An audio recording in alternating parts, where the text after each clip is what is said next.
Hey everybody, Jeff Cohen with Seller Labs, ready to go at you with another webinar.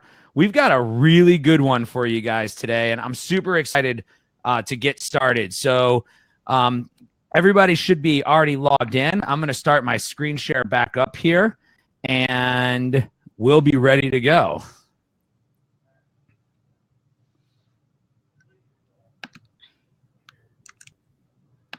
Okay. It keeps kicking me out.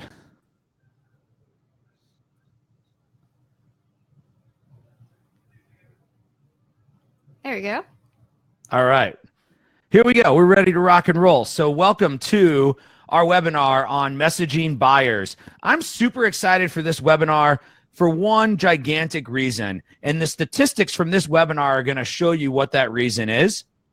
So before I get started, I want to make sure you all know who I am. My name is Jeff Cohn, and I'm the CMO of Seller Labs.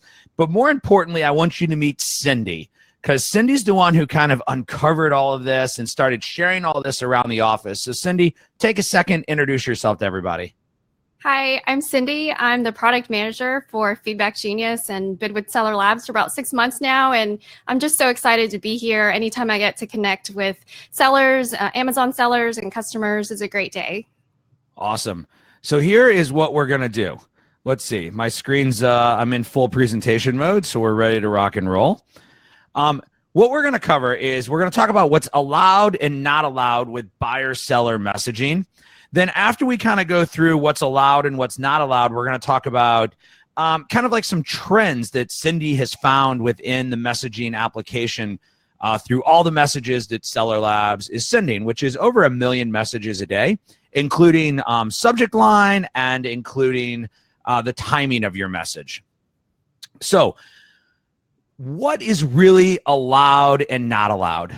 It's kind of a great question. And Cindy, I'd like you to kind of explain ultimately, like, why is there so much confusion around this, right? Like, why is there even like this question of what's allowed and not allowed? Yeah, so as we know, Amazon is often not totally clear about what they want and what they expect. And right here are just a couple of screenshots. This is a screenshot of in Seller Central, the different links where they kind of spread all their policies and recommendations regarding buyer-seller messaging around. So there's 3 different pages just about product reviews. There's 3 different pages on the community guidelines about review manipulation. It's 3 more pages about buyer-seller messaging, and then 3 more pages about seller feedback. So they don't put it all in one place that is easy to track. And if you go to the next slide, you can see kind of where I have to track all the different pages that where we glean what is allowed and what's not allowed. And so there's really no wonder that there is confusion in the space. Yeah, and so all of these, so I want to be very clear to everybody on this webinar. Everything that we're referencing in the first like half of the webinar, and you'll know when we stop, is all directly from the Amazon website, and it's all current as of today, right? So we've checked as of today. But Cindy, take a minute and kind of explain to people how do you keep up with all of this stuff? You know, like how do you kind of know when things change and such? Sure. So obviously you all are super busy sellers. This is not something that you can devote time to, is tracking all of these different pages. So that's part of my job. And so literally I'm looking at these pages on a regular basis, and we have an analysis here at Seller Labs where we're looking for any changes that occur to these pages. And anytime a change occurs, that's when I dig in and I find out, is it a minor change or is it something major? And that's where I'm able to keep on top of it, and then we're able to figure out what exactly is allowed and what's not.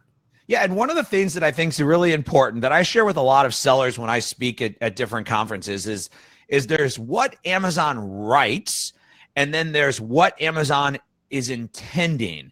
And so we're going to talk about that a little bit in the presentation today, because in some instances, Amazon is very clear in what you can and what you cannot do. But in some instances, they're not very clear, or they go back and forth. And so in those instances, that's where we have to infer Amazon's expectation. so that we are doing what we believe Amazon wants us to do, or in a way that Amazon wants us to do it. You ready to get into this? Absolutely. All right. So we sent everybody out a link. If we could take a second and post the link, if you haven't had a chance, Caroline can probably post the link up for everybody. And we sent out this survey to everybody. We had over 300 results from this survey. And so what we're going to do is we're going to go through kind of the true false questions. We're going to show you the results of everybody who took the survey, and then we're going to divulge the answer. So the first question is, can you actually email a buyer and ask them for a product review? Seems like a very simple question, but the results didn't give us a very simple answer of people's expectations, right, Cindy?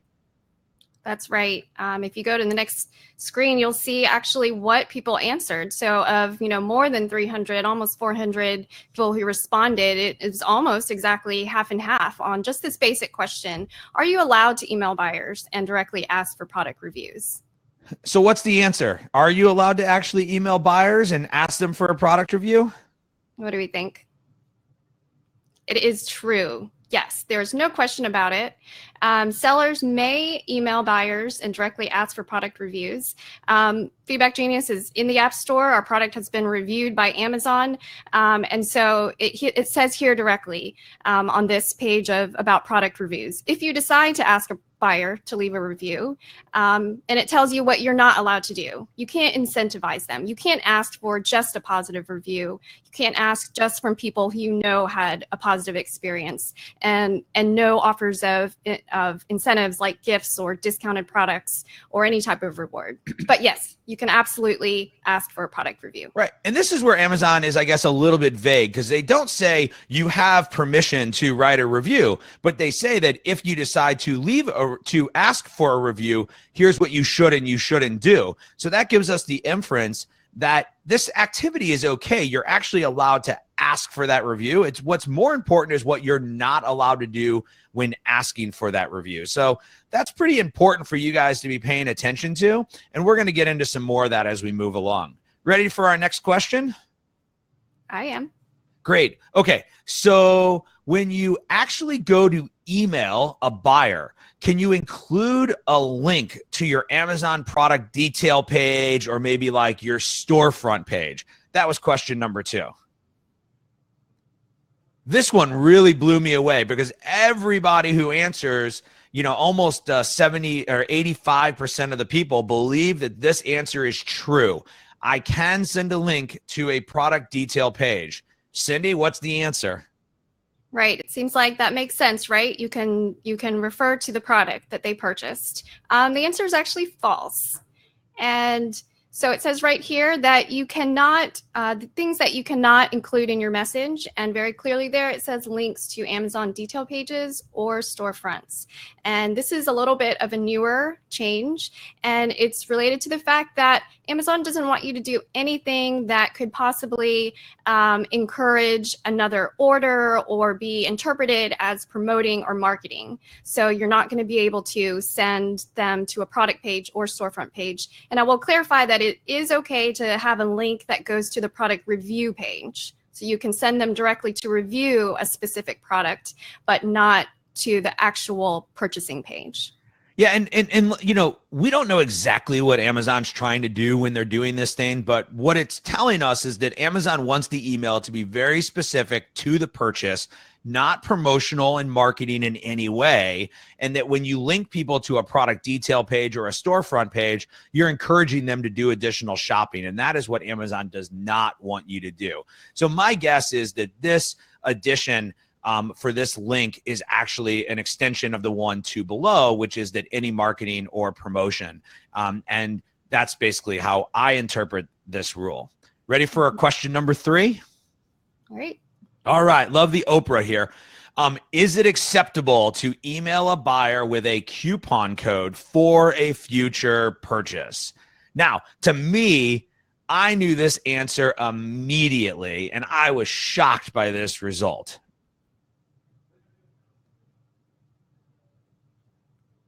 Right. Yeah, go ahead. This one was half and half. It was not as skewed as we expected, as Jeff expected, and I expected. Yeah, and I think that this goes to show where there's possibly this goes to show where Amazon's policy is actually very clear and saying what you can and can't do, but the expectation of a seller is still that they can do something or not do something. So, let's show people the answers to this one.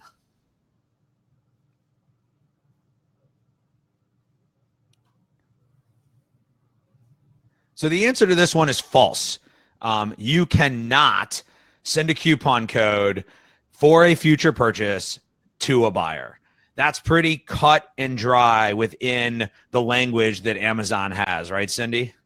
That's right. And again, related to number 2, no marketing or promotional purposes. That's not what the buyer seller messaging is for.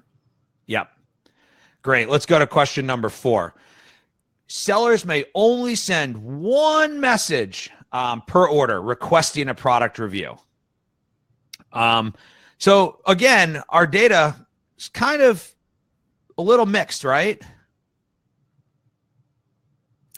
That's right. I mean, there's no definitive answer here as to what, the community believes or understands. So I guess more people think, yeah, probably one.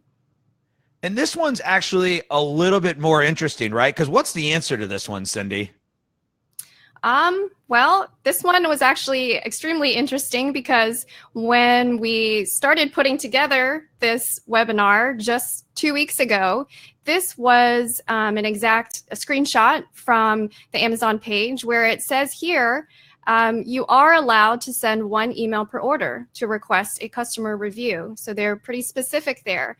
But just about last week, that has been changed. So that has been removed. So honestly, we don't really know.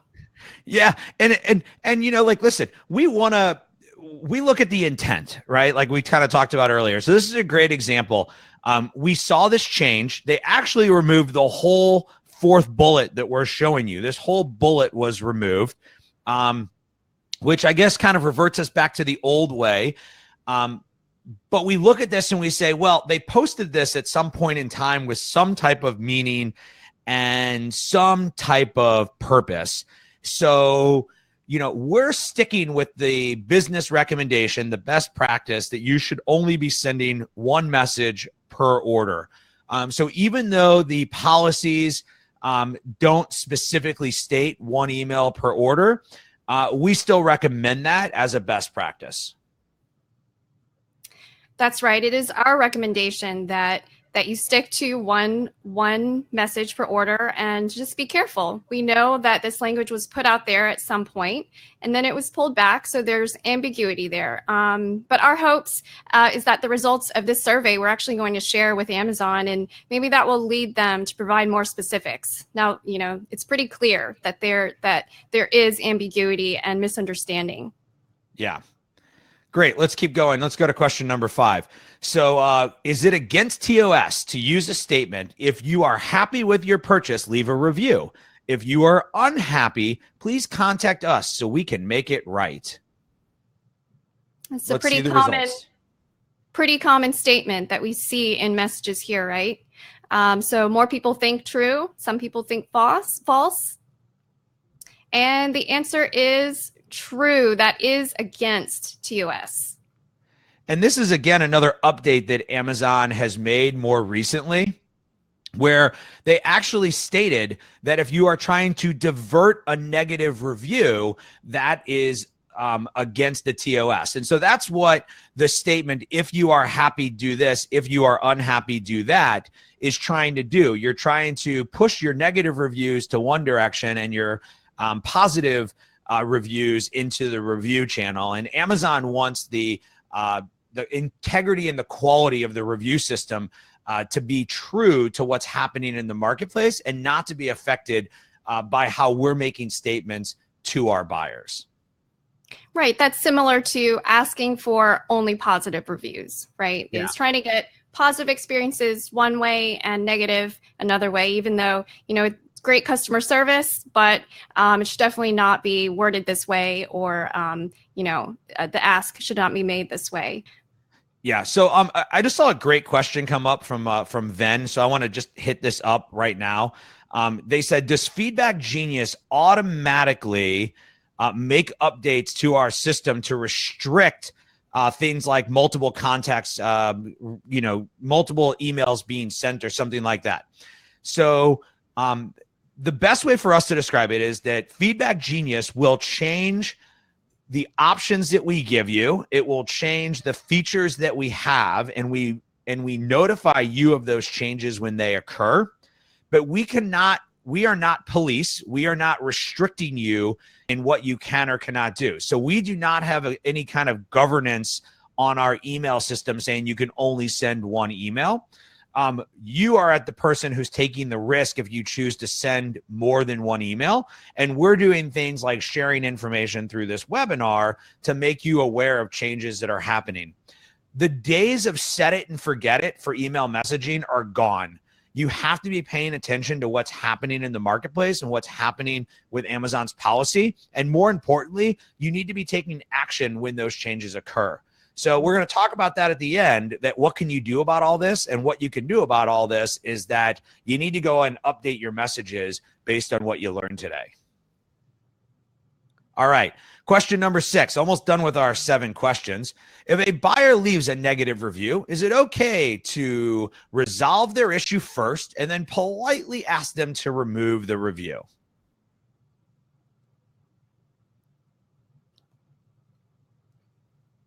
Let's see what people say.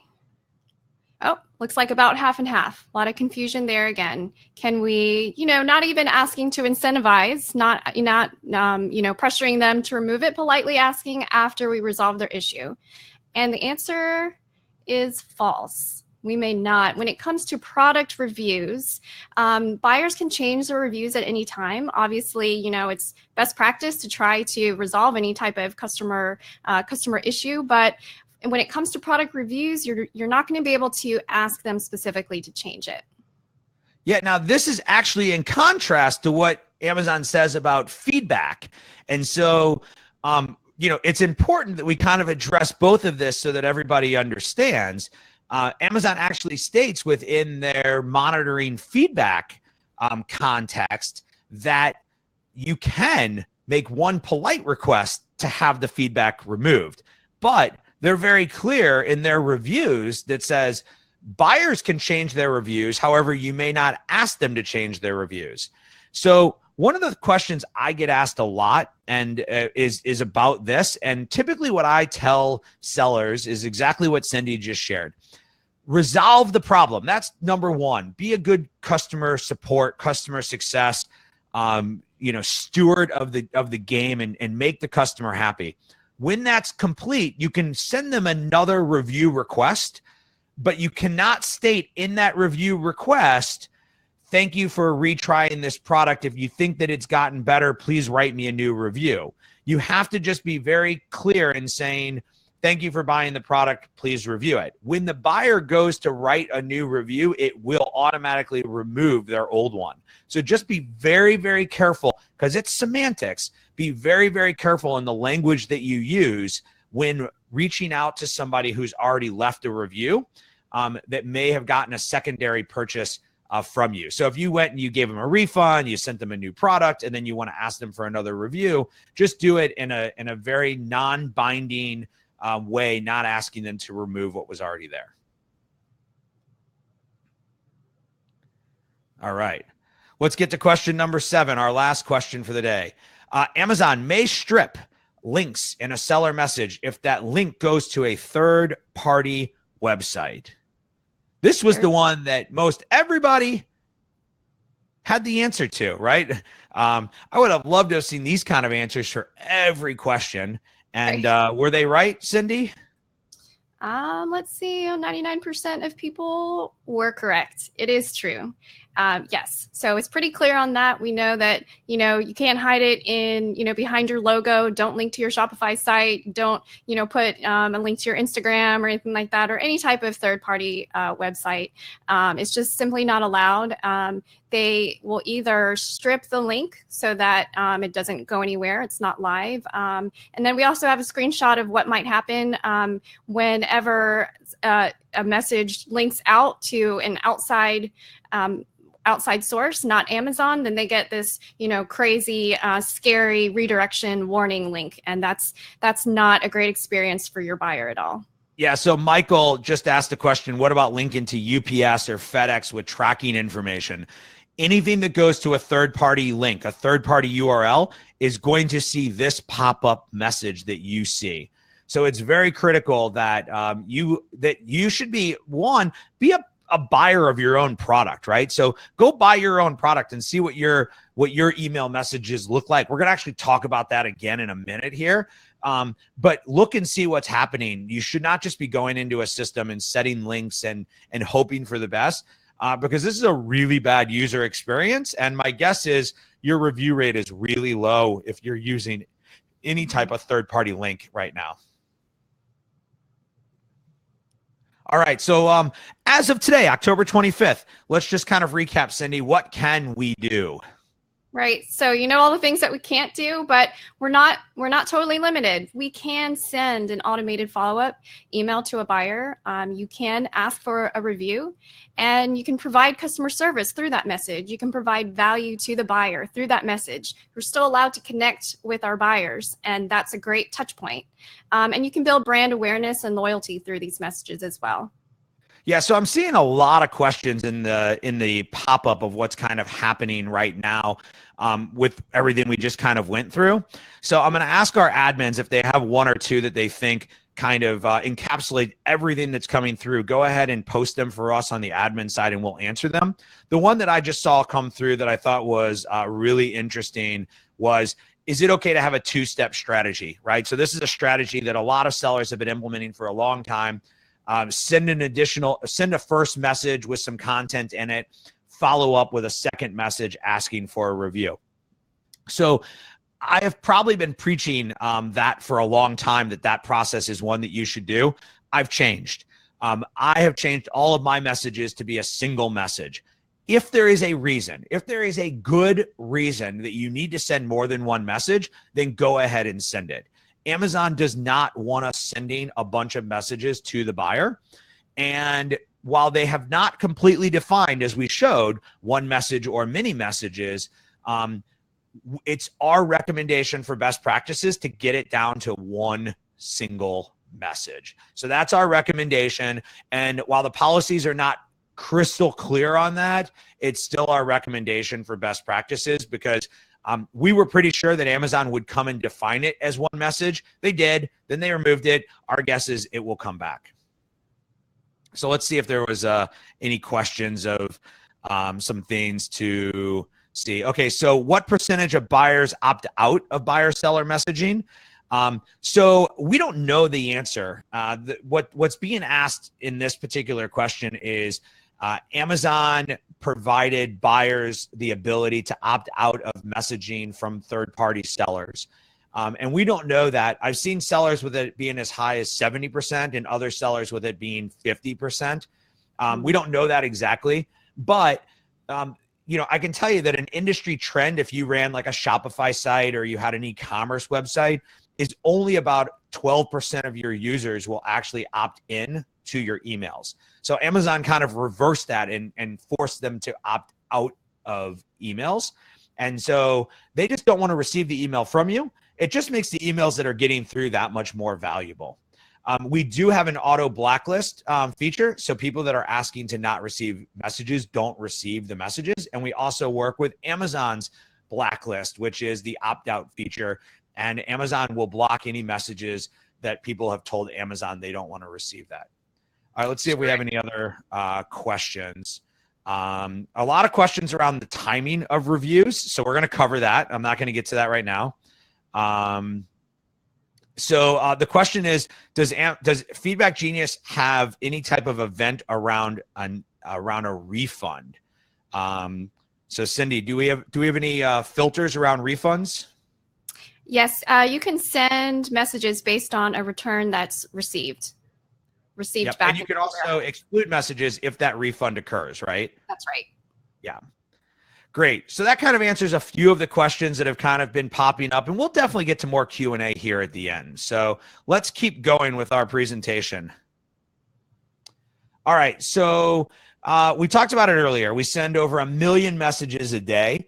And you've had an opportunity, Cindy, to look at some of the insights from those messages. So can you kind of share what you're seeing from top performers?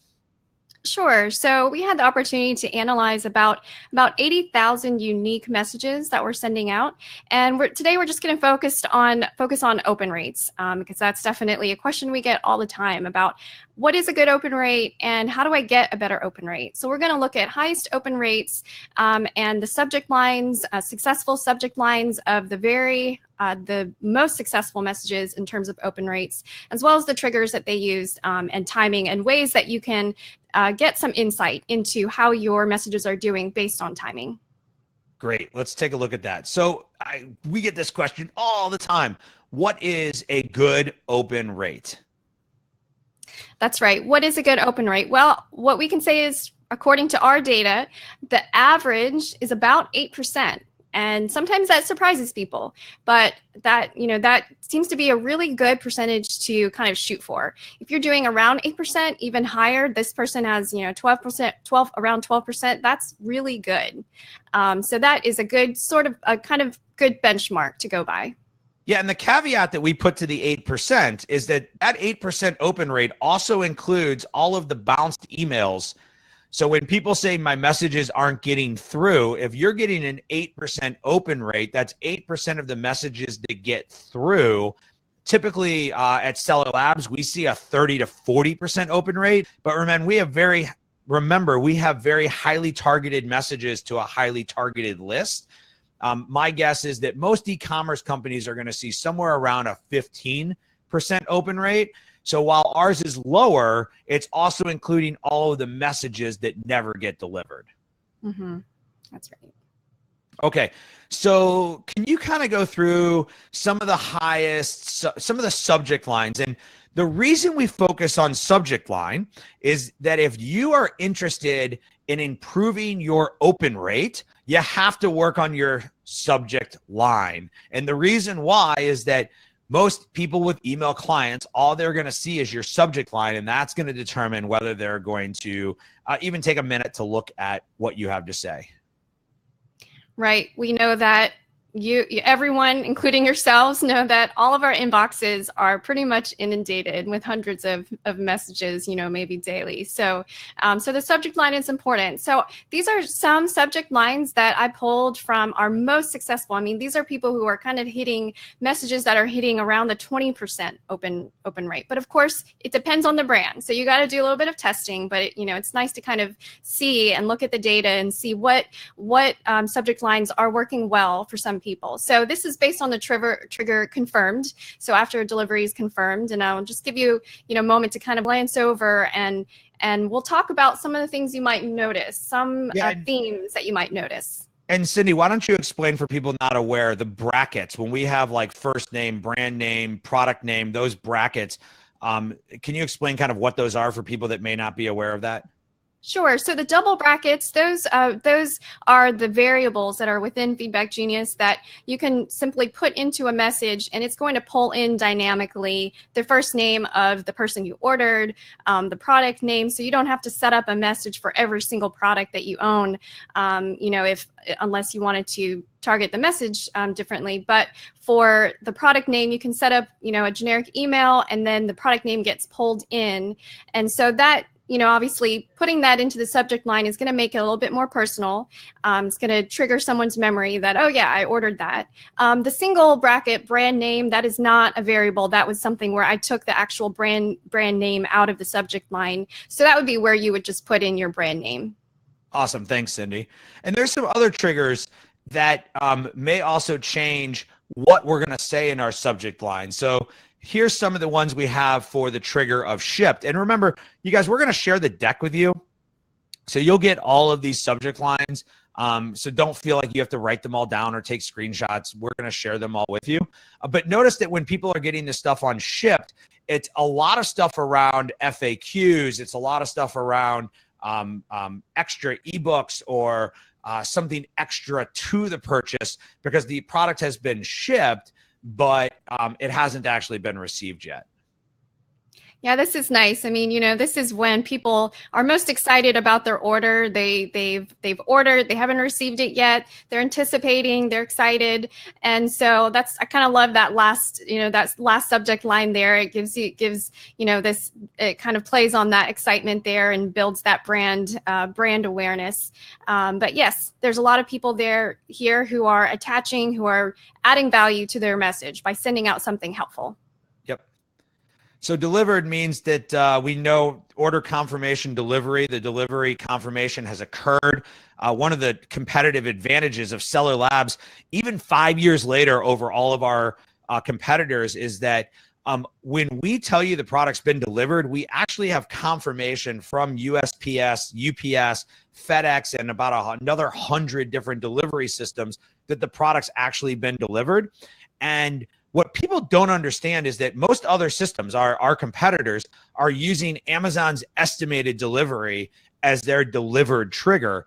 We use the actual delivery as the delivered trigger. And Amazon's delivery is only accurate about 60% of the time. So when we're telling people, how did this work, or here's your instructions, or thank you for your purchase, or your purchase has been delivered, we know that it's actually been left at their door or in their lockbox or in their trunk or through their front door, all the different ways we can have delivery now.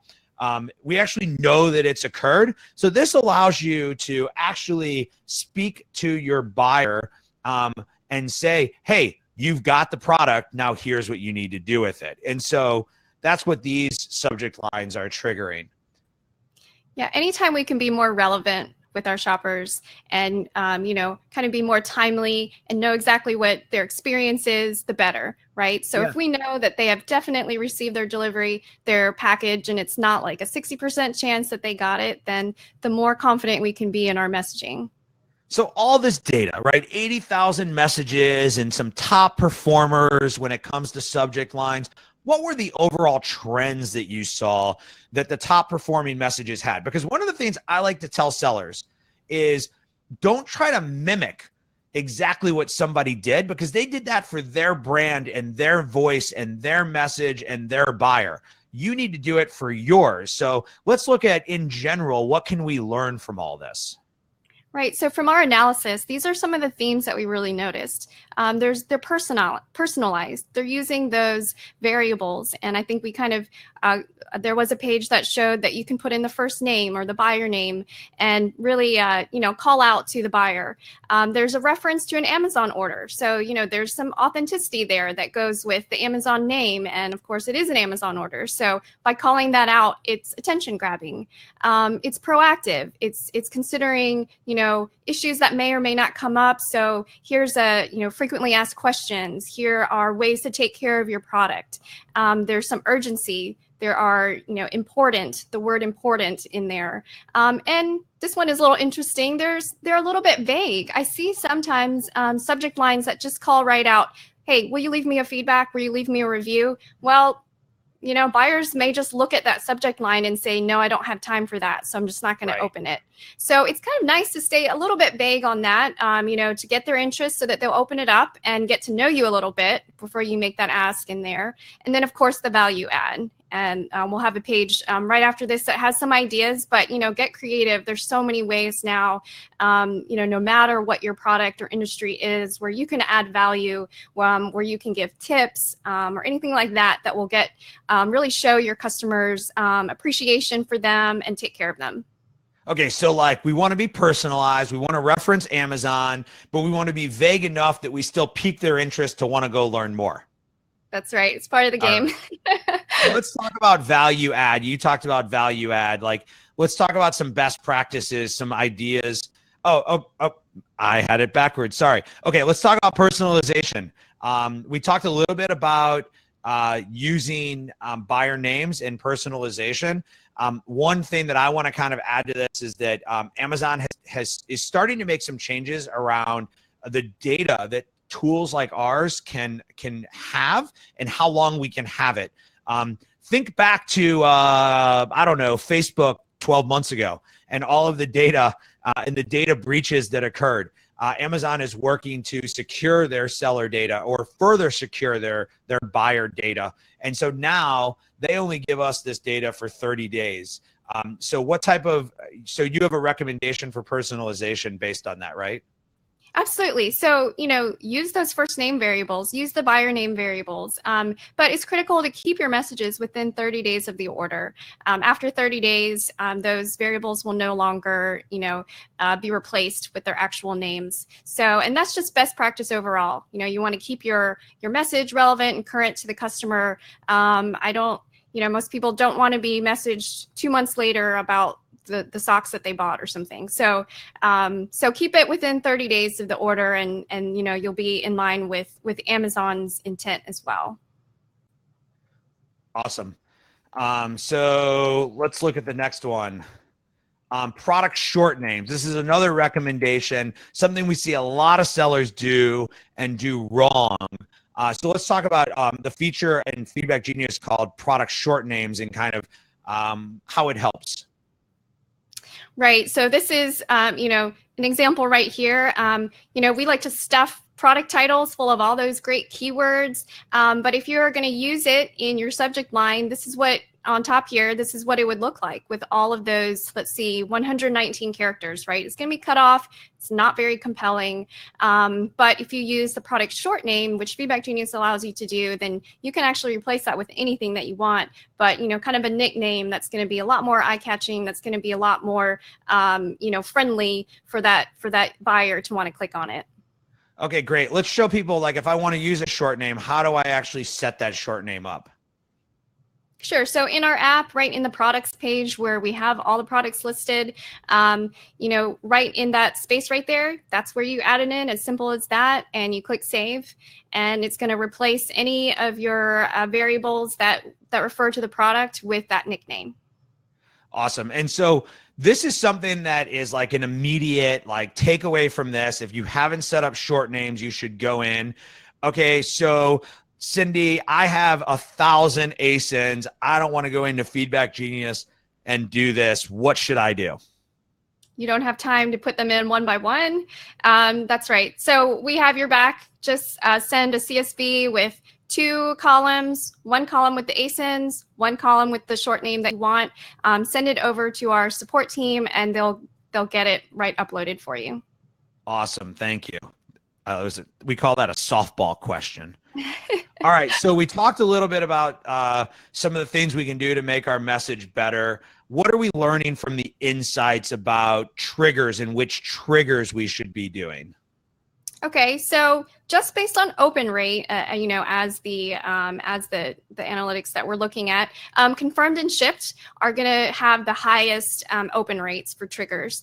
Of course, that's pretty expected. From what I said about how people are really excited, they haven't received their product yet. They kind of want to know what is, what are you going to tell them about it?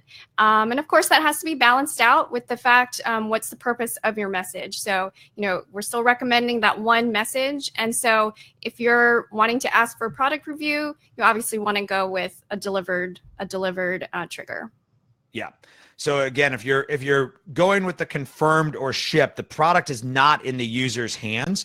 And so what you want to be careful of with that is that if you're really asking for a review before the customer even has it. I have seen some people say that reviews left before delivery occurs get removed. I don't have any proof of that one way or the other, but it is something to think about. So what are we seeing in terms of messages being sent based on delivery occurring? So this is a graph that we have in our app where it will analyze the feedback from your account, and it'll show you how many days after delivery when that feedback was left. So you can kind of look at that and see if there are trends that are kind of naturally occurring or if they are correlated to when you're sending your messages. And again, this is really going to be, pretty dependent on the seller, on the customer, and the industry. So it's something to play around with. And we're gonna show you, some tools for A/B testing and really ways to go in and play with them, and then kind of take note of where you're getting success. All right. So, and here we see that most of this person's feedback's coming within 1 day or 2 days of the product being delivered. So now again, this is a feedback analytic, not a review analytic, because reviews actually take a little while before they get posted from when, because they go through a review process before they go live. So using feedback, we get a good sense of when your buyers are kind of best in the desire to leave you information.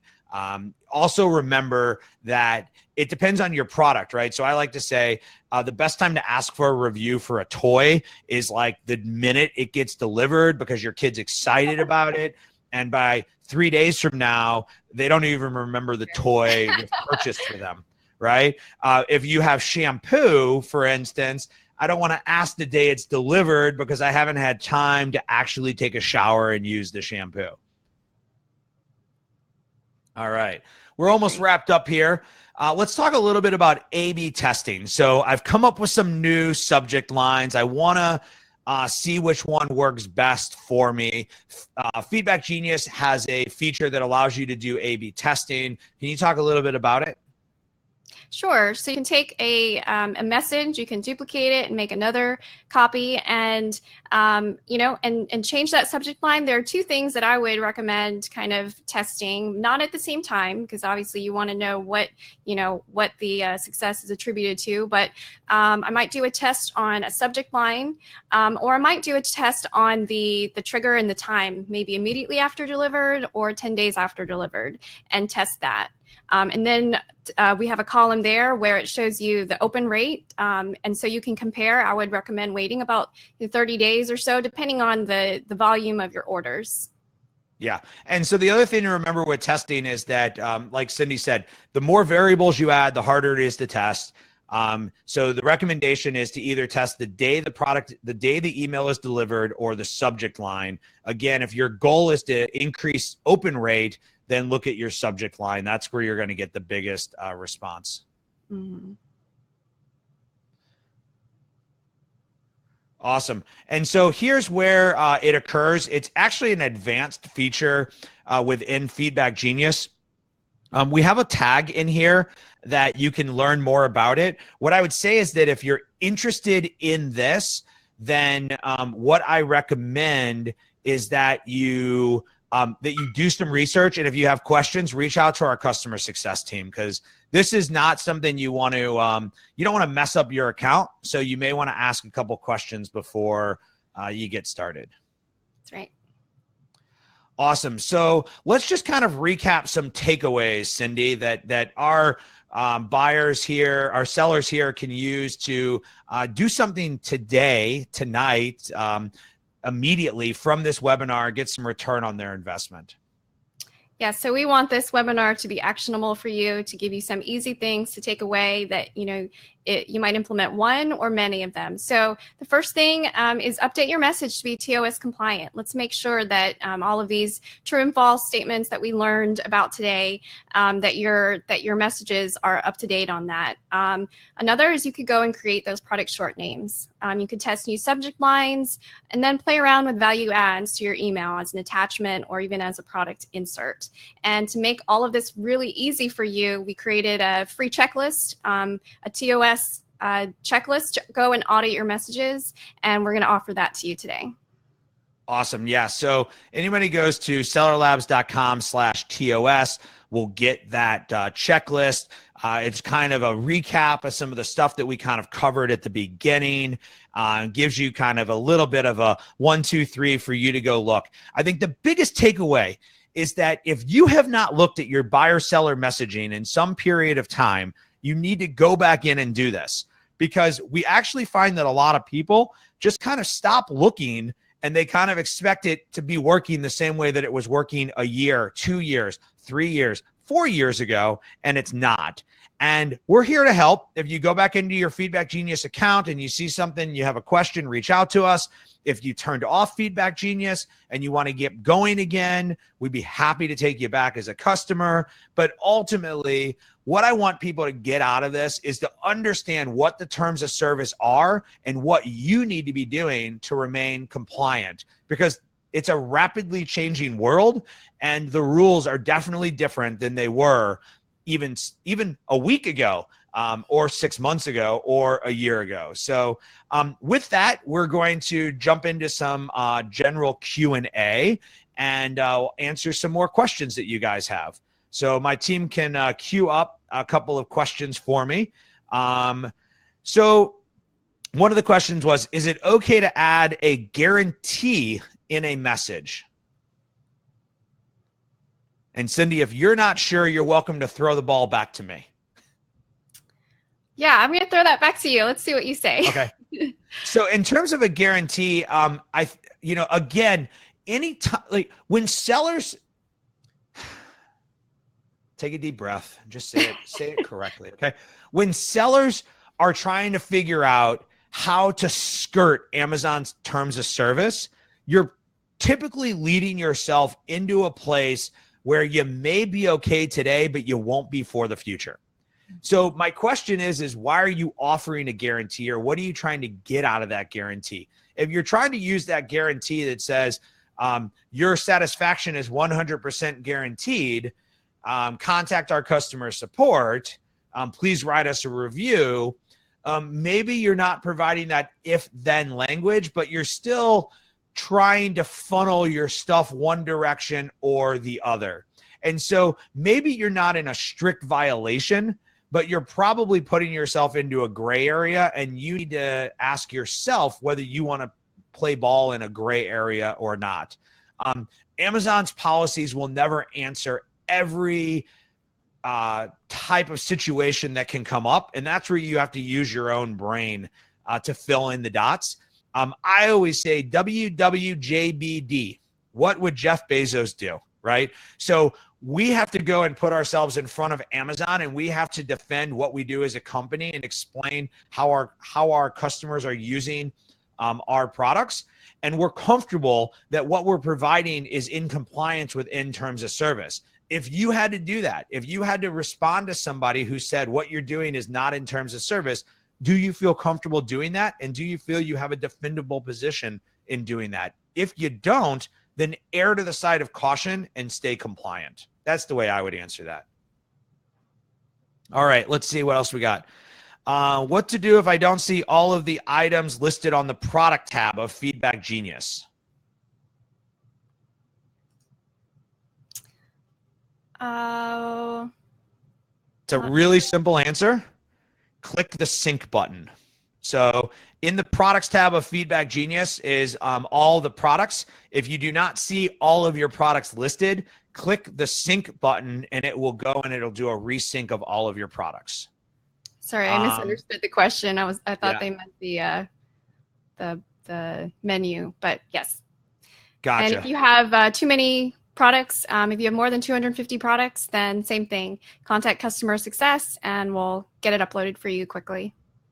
So only because I know this person, I'm going to call this out and say, hey, Gary, I really appreciate your question. Gary's asking me a question about a rumor that's occurring in the marketplace right now. And so I'm not going to answer it, but I am going to answer how I deal with rumors. So the rumor is about hybrids, meaning you sell on first party and third party, and whether Amazon is requesting that first party sellers no longer sell on the third party system. I have heard this. I've heard this banter about in the space for the last week. Every single person I talk to points back to one LinkedIn post that brought this up as a potential question. And nobody's been able to point to actual letters being sent to sellers that have documented this situation. So I think that in our space, we deal with a lot of FUD. Fear, uncertainty, and doubt. Mm-hmm. And when we hear something, we don't know what it exactly means. So we start to kind of think of all the bad things that can potentially happen. And this is one of those things. And so I don't know. I know the person who posted this. I haven't reached out to them to ask them for more information on it. But I would say that if Amazon was truly doing this, there'd be more than one person talking about it. With actual evidence of it occurring, as opposed to everybody saying that they heard it. And when I dig deeper, everybody seems to have heard it from the same source. So I'm not discrediting the source. I'm just saying that I don't have any cooperation. Yeah, I'm messing that one up. Cooperation on that particular issue. And I don't tend to put any credence to things unless I'm hearing it from multiple people who have heard it directly from either a brand or from Amazon. And right now, I'm not seeing that. There's a lot of uncertainty in this space and a lot of people freaking out about things that ultimately end up not being true. So, Gary, you know how to reach me. So if you want to reach out to me directly, you're welcome to. Okay, so let's see what to do if I don't see any of the, okay, we just did that one. Just covered that one. Nick wants to know where my famous on Amazon shirt is. So I'll apologize for not having that on today. Can you include a link to your product review page? Yes, absolutely. You can still link to the product review page. And in our messages, we have a variable that's product, I believe it's product review link. We've also added an image that is a blank 5-star image that you can add in as a nice visual, and that links directly to the product review page. And again, you don't have to create, a different message for every product. We pull that in dynamically and can tell, which product that the person purchased, and it will link to that review page. That is absolutely okay. Gotcha. If a customer asks via messaging for a specific product, how can we direct them to that product? Okay. So what Annie is asking is that a customer is reaching out to you. So there's a big difference in what you can do when a customer initiates the contact, as opposed to you initiating the contact with your buyer. So when the customer initiates contact to you, you can freely communicate with them and you can answer their questions. What we're talking about in most of the stuff that we've shared today around compliance is you reaching out to a customer who has not solicited that communication from you. That's what Amazon's trying to restrict. Once a customer is in communication with you, you can do almost anything to a point that you need to satisfy that customer and their request. So buyer-seller messaging is designed to be a communication between the buyer and the seller. And so when that communication is occurring from the buyer to the seller, the rules are a lot different in what you can do, and you can communicate back with them. Let's see. What's that? Sorry? I was just saying that's great clarification there. Yes, it was actually a great question. Is this out of compliance? I always love these questions. We send a review request email, but include at the end, please reach out to us for return buyer details. Is that okay? So I'm going to say that the biggest thing that I've seen, and we're looking to like split hairs here. So the biggest thing that I've seen is that if a seller, if you're using the if-then language, you're really in trouble. Amazon's been very clear. If you say like, if this is a return, do this. If you're happy, do this. If you're trying to provide good customer service, then you can say, P.S., we're always here, to answer any questions and provide excellent customer service. There's nothing against having a link to both your review and to your contact support. Just be very, very careful in the language that you're using if you're going to do that. That's the way that I would answer that. Questions are flying in here. There's a question about how does Amazon find out if you're breaking TOS? That's a really good one. My answer is going to be they're going to find out in one of two ways. A, your competitor is going to turn you in. We see that happen a lot. Your competitor is buying your product. They're testing your email strategies. And if they believe you're doing something that is giving you a competitive advantage, they might click on the button and say that this was not compliant. That's one. Two is that Amazon is running algorithms on the back end where they're looking for things.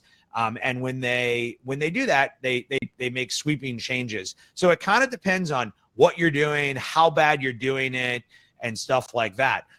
If you're sending like multiple email messages and somebody complains to Amazon, I got a bunch of messages, and they dig into it and they see that you're sending 3, 4, 5 messages per order, they're going to get busted, right? If you write somebody and you offer them a coupon and the coupon doesn't work, and then they go to support and say, I got this coupon and it didn't work, and they start researching it and it came from your email, you're busted. So there's a lot of ways to kind of get caught by Amazon.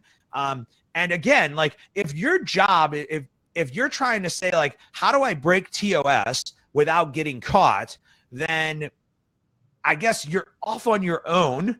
The point of this is more about how to stay compliant and not have to worry about those type of fears. And I think related to that, there was a good question as well about inserts, about package inserts. And in all of those links that we shared where Amazon is talking about buyer-seller messaging, they're also addressing product inserts, and they're getting more and more clear there as well, that all of these rules apply to product inserts. It's all comes down to how they want you to interact with your buyer, which they ultimately see as Amazon buyers. So. Yeah, exactly. And so we see a lot of this where we're trying to, I probably have them on my desk if I look behind me, where it's saying like, if you're happy, write a review. If you're sad, contact us. Again, like inserts we did not put any rules specifically in this about inserts.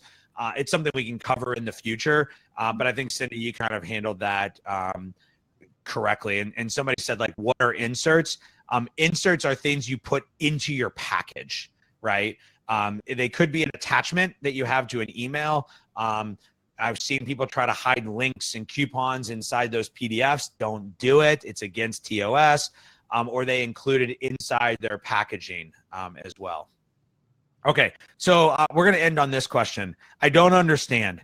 Should I then just send one email per order, or can I send emails after each phase of the order process? That's a great question, and a great question to end on. Amazon is sending emails after each part of the order process. So it's not necessary for you to be sending all of those emails. And so what my recommendation for you is, go buy your product, see what emails you're getting from Amazon, and then ensure that what you're offering in terms of your email is adding to the customer experience. If you're just repeating what Amazon is saying, it's a waste of a message anyway. You need to be adding to the customer experience. That's the best way to drive the results that you're looking for. Okay, let's wrap that up. We're right at an hour. We appreciate your time. We value you as customers. We value you as members of the community. I'd like to remind you that Seller Labs is in the middle of a toy drive. Sellerlabs.com T4T. We'll post it in the notes right now. Sellerlabs.com T4T. If you sell toys on the Amazon platform and you would like to help us generate toys for the Toys for Tots 2018 holiday campaign, please contact us. We'd be really interested in talking to you. Last year, we raised $150,000 in toys for kids around the country. We really made an impact as a company and as a community, and we'd love to work with you this year on making a bigger impact. So sellerlabs.com T4T will give you information on our Toys for Tots campaign. If today's webinar was of value to you, please let us know. Rate this webinar on a scale of 1 to 5. 1 being, this was a total waste of my time. 5, I learned something I wasn't expecting and I found value out of this webinar. We'd really like to hear from you as to what we can do to bring more information to you and improve the information that we're sharing. So we thank you all. We know your time is valuable. If you have any follow-up questions, you can reach out to our customer success team, support@sellerlabs.com. And we thank you, and everyone have an absolutely great day. Thank you so much.